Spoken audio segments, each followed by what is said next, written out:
Howdy, folks. Joe here from Just Your Average Joe's EDC. And if you sense some excitement in my voice, it's because I think I have stumbled across something in my collection, a case of where I did not know what I had. Hey, first of all, before we get to that, if you're new here, thanks for stopping by. If you've returned again and again, I really appreciate it. If you like knife-related content, reviews, restorations, just chat in general about knives, then make sure you like, subscribe, turn on your notifications, and share. Hey, we're a new channel, and we are trying to build a viewership, and I'm having a ton of fun. So let's get right onto this knife. You can tell I'm excited here. This is the most excited I've been in a while. If you look at the tang stamp here, that reads Browning USA. Now, I've owned this knife for about a month now. I did clean it up from a very pitiful condition. But once I cleaned it up, I essentially just left it in a drawer in my knife cabinet, and I have not thought much about it. Tonight, I pulled it out on a whim. I started to do some research on it. I Googled small Browning Lockback with brass bolsters. An image of this exact knife came up on eBay for about roughly $100, $95, something like that. I thought, well, that can't be right. I started to dig deeper. I found out that Browning initially made these knives in the 70s in America before they were outsourced to Seki, Japan. Now, I began to think I might be onto something here. I did some more research. I looked at the length of the knife closed, and I looked at the length of the blade. The length of the knife closed is 3.5 inches. The length of the blade is 2.75 inches. I looked at the wood. I'm not an expert on wood, but it is nice, solid, heavy-duty wood. So I've determined that's either rosewood or cocobolo. I've looked at the brass, overbuilt and heavy. Finally, I narrowed it down. After looking at the blade and seeing that it was highly polished, I narrowed it down. I believe what I have here is a highly rare and coveted Browning Sportsman small tracker lockback, kind of known as model number 258F10. So I honestly did not know I had this. I mean, I know I own the knife, I just didn't know what it was. I thought it was a small, inexpensive Browning, possibly made in the last 20 years or so, that was not of any particular value. Maybe a $10 knife or something. I had no idea it was such a collectible. And if I'm wrong, please somebody correct me, but every bit of research I've led, including verifying images of knives that looked exactly like this, has led me to believe that this is the right knife. The shape of it, the feel, the construction, the overbuilt nature of it, how sturdy it is.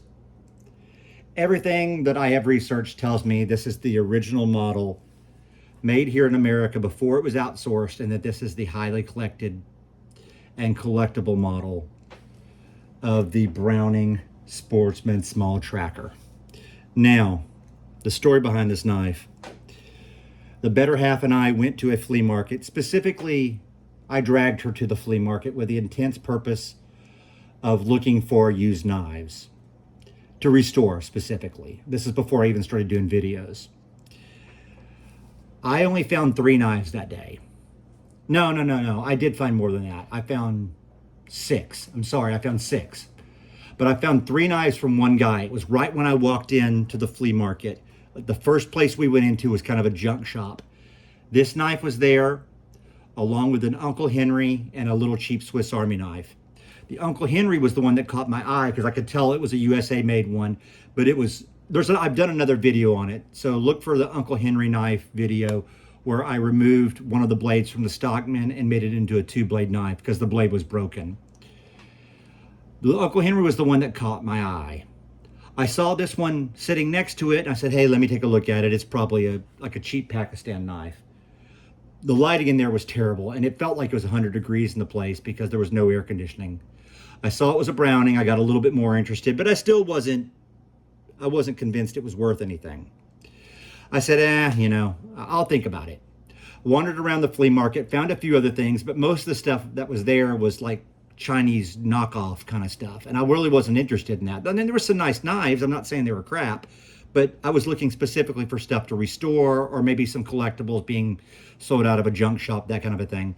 I bought a couple of buck knives in a tin, and there's a video on those also. I bought a cheap little Pakistani pocket knife that Stockman, that I basically throw in my fifth pocket every once in a while.